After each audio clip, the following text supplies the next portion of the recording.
establish the reasons behind it. Besides early retirement and tax evasion, another reason was detected: excessively complex legislation. Greece had an enormous number of laws, often with ambiguous or contradictory provisions, making the country's economy prone to mismanagement and corruption. And between 2001 and 2015, 1,478 laws were approved by the Greek Parliament, 3,452 presidential decrees were issued by the head of state, and over 60,000 pieces of secondary legislation were also published in the government gazette. So you might think that having so many laws is not necessarily a bad thing. Human societies have always needed laws. The ancient Egyptians, the Assyrians, the Greeks, all these ancient civilizations had a legal system. However, Socrates, a famous orator and lawyer in ancient Athens, he said, where there is a multitude of specific laws, it is a sign that the state is badly governed. It is not by legislation, but by morals that states are well directed, since men who are badly brought up will disobey even laws which are written with great accuracy, while those who are well brought up will be willing to respect even a simple code. Turning to Britain, in the year 2019, just in England and Wales, in fact, there was a 7% increase in the number of offences involving knives and a 2% increase in the overall number of homicides.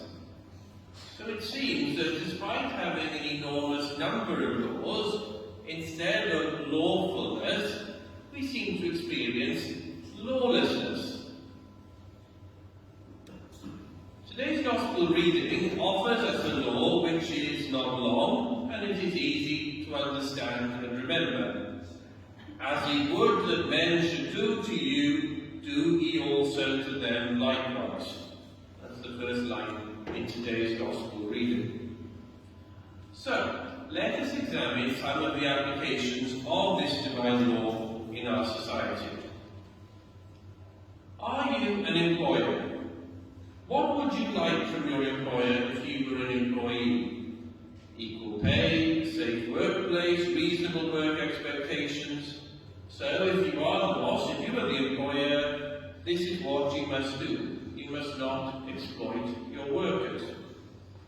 But sadly in our world, the amount of worker exploitation is unbelievable. And this is not something to which the Orthodox Church has remained indifferent.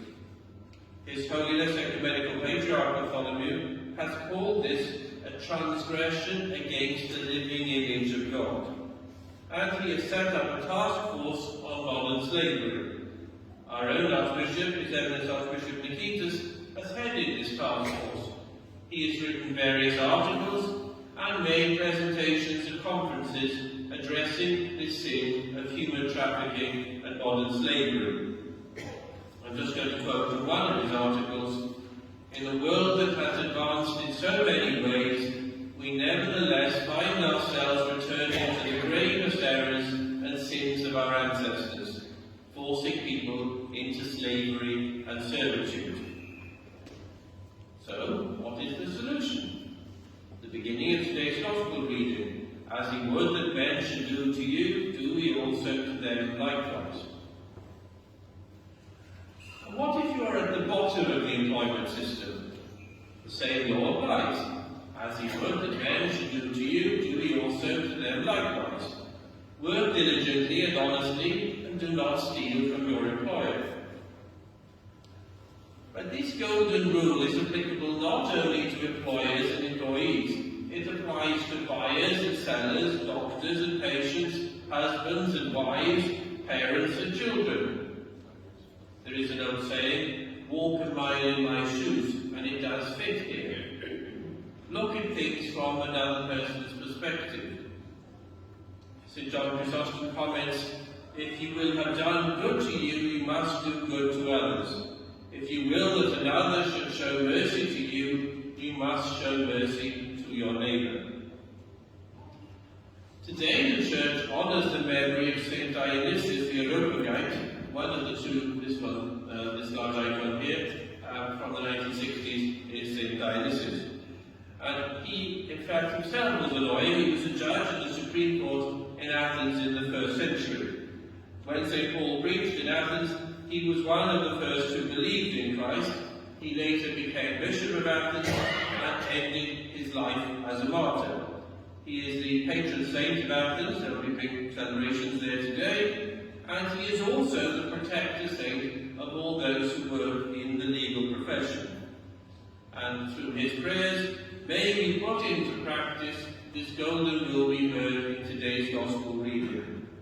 As he would that men should do to you, do we also to them likewise. So the prayers of our Holy Fathers,